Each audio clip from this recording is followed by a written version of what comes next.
मित्रांनो, quadratic equation हा chapter आपल्याला एक्झाममध्ये बोर्डमध्ये 12 मार्काला येतो. तुम्ही बघताय की हा जो क्वेश्चन आहे, क्वेश्चन नंबर 2, हा 17, 19, 23 मध्ये आलेला होता.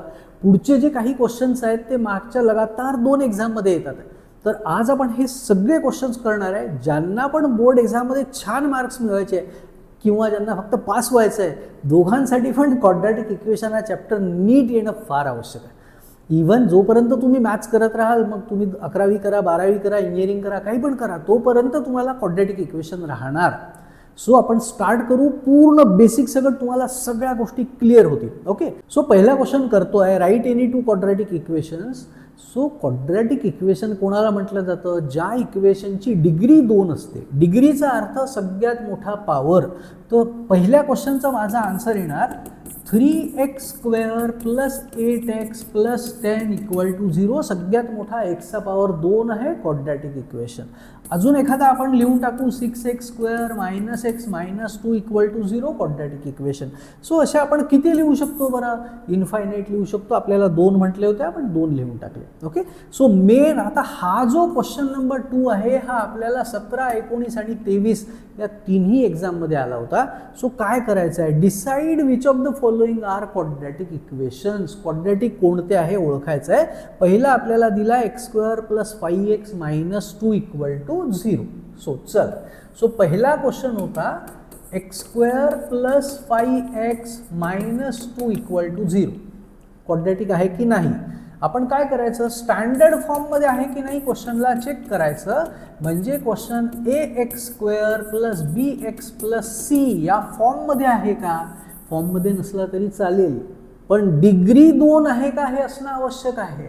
सो क्वेश्चनमध्ये जो व्हेरिएबल आहे x, त्या एक्सचा सगळ्यात मोठा जो पॉवर आहे तो 2 असला पाहिजे. तो आपल्या क्वेश्चनमध्ये आहे.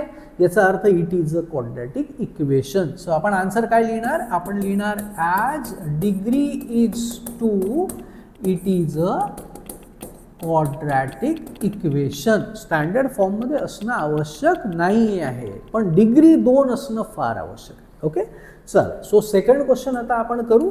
सेकंड क्वेश्चन होता y² = 5y - 10. सेकंड क्वेश्चन करतोय y² = 5y - 10. 3च टर्म आहे. एक y² ची आहे, एक y ची आहे आणि कॉन्स्टंट आहे, म्हणजे लाईक टर्म्स तर आहे नाही.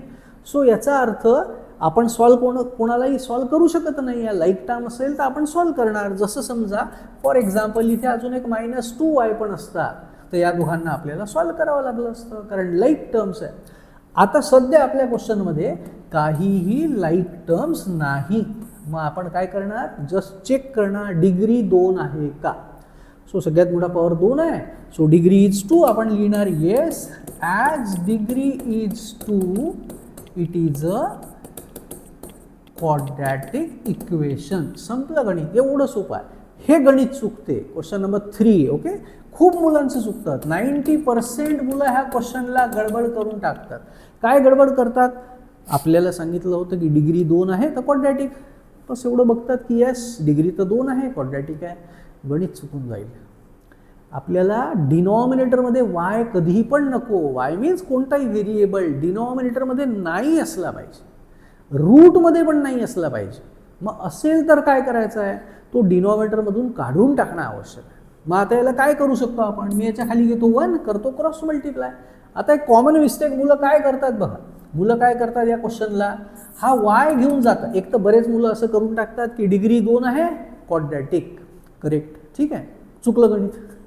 दुसरं, काही मुलं काय करतात? या yला इकडे नेतात आणि लिहितात y² + 1 = डिवाइडचा केला मल्टिप्लाय 2y आणि म्हणतात येस डिग्री तर 2 आहे, क्वाड्रॅटिक. चुकलं गणित तरी सुद्धा हे सुद्धा रॉंग आहे. तुमच्यापैकी किती लोक असं करतात मला सांगा. कॉमेंट बॉक्समध्ये जाऊन येस कराल. ओके, चला. तर याच्यात काय चुकलं? याच्यात ही गोष्ट चुकली की जोपर्यंत हा जो डिव्हाइडमध्ये y आहे हा पूर्ण टर्म्सला राहत नाही कॉमन, तोपर्यंत हा डिवाइडचा मल्टिप्लाय होत नाही. आता हा डिवाइड कोणाला करतोय? फक्त 1ला करतोय.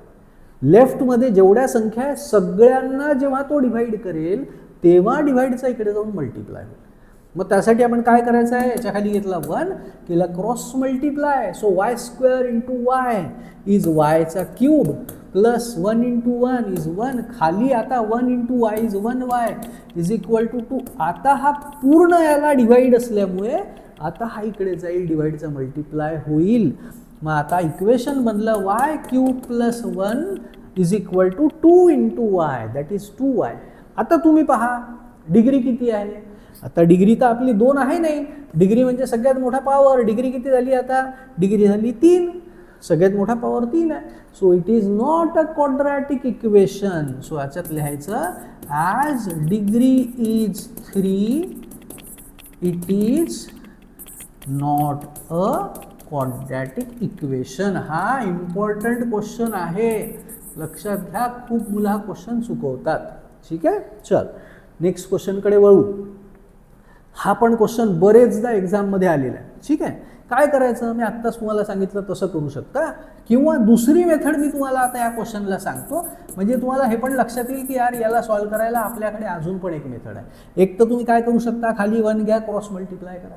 ठीक आहे, अदरवाईज तुम्ही काय करू शकता, खालचा x काढायचा आहे म्हणून पूर्ण प्रत्येक संख्येला मल्टिप्लाय बाय x करून टाका.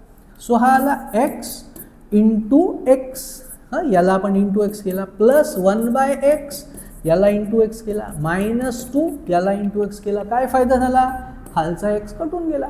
x इंटू एक्स आला x² प्लस हा झाला 1 is equal to -2x. So आता डिग्री किती दिसते आपल्याला, 2 दिसते. सो याचा अर्थ तेच लिहायचं, as degree is 2 it is a quadratic equation. ठीक आहे, हे लिहायला विसरायचं नाही. हां, लिहिणं फार आवश्यक आहे, हे तुम्ही लिहून घ्याल. मला असं वाटतं as degree is 2 it is a quadratic equation. ठीक आहे, चलो. सो नेक्स्ट क्वेश्चन परत थोडा वेगळा, गडबड होते बरेच वेळा.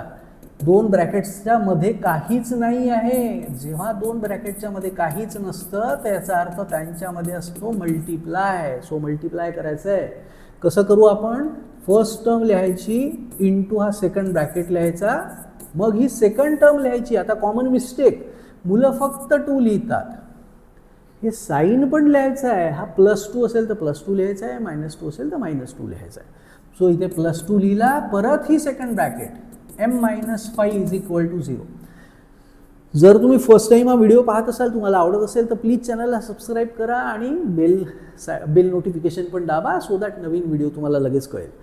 ओके, सो कसं करतो असतो आपण, first term into second bracket, second term into second bracket. आता simple multiply, m into m is m² minus 5 into m is 5m. आता इथे खूप मुलांचं चुकतं, जेव्हा आपण +2 मल्टिप्लाय करतो तर आतमध्ये जे साईन आहे ते तसंच ठेवायचं, चेंज करायचं नाही.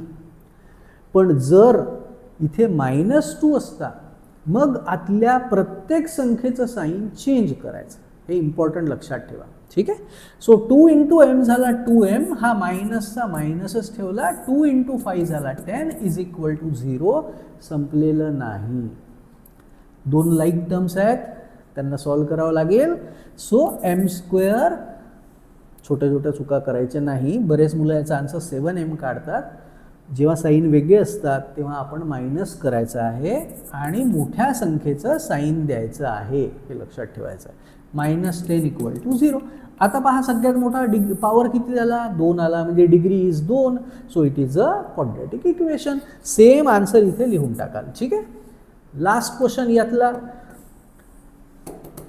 सो क्वेश्चन नंबर 6 काय दिलाय, m³ plus 3m² minus 2 is equal to 3m³.